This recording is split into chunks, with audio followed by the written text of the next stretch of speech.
I call the Honourable Parliamentary Secretary. I present the Statute Law Revision Bill No. 1, 2014 and the explanatory memorandum. Clerk.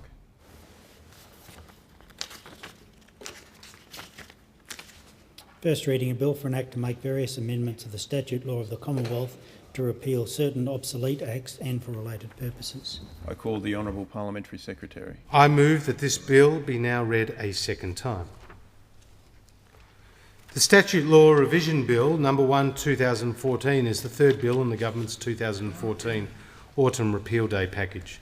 The bill cleans up the statute books by repairing minor errors in Commonwealth Consolidated Acts and repeals spent or redundant provisions and acts. While the bill does not make substantive changes to the law, it serves two important functions. First, it clarifies the status of laws by repealing obsolete legislation, and secondly, it removes confusion by amending incorrect or out-of-date provisions. The bill reduces the regulatory burden by improving the accuracy and usability of Commonwealth legislation. As a result, the bill will help to save individuals, businesses and community organisations time and money. Schedules 1 and 2 of the bill achieve two main ends: correcting minor technical errors in principal acts, such as grammatical errors and errors in numbering, and correcting amending acts which contain errors.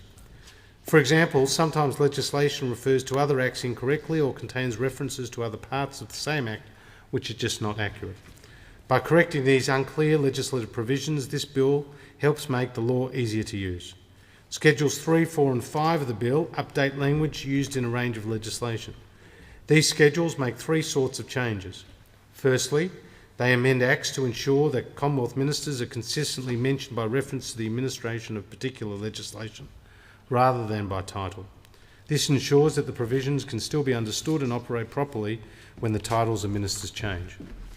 Secondly, they amend terminology to consistently reflect terms now used in the Acts Interpretation Act 1901 and in current drafting practice.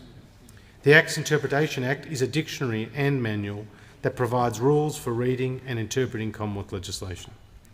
Thirdly, they correct various Commonwealth Acts to reflect the correct title of the Legislative Assembly of the Northern Territory under the Northern Territory Self-Government Act 1978. By removing outdated or unnecessary provisions and acts, this bill also makes Commonwealth legislation more efficient to use. Schedules 6, 7, 8, 9 and 10 of the bill repeal spent or redundant provisions and acts. For example, the Melbourne 2006 Commonwealth Games Indicia and Images Protection Act 2005 regulate the use of indicia and images associated with the Melbourne 2006 Commonwealth Games. The Act provided that it ceased to have an effect on the 30th of June 2006, so it can now be repealed. Other minor errors in Commonwealth Consolidated Acts will be corrected on future repeal days. I commend this bill to the House. I thank the Honourable Parliamentary Secretary.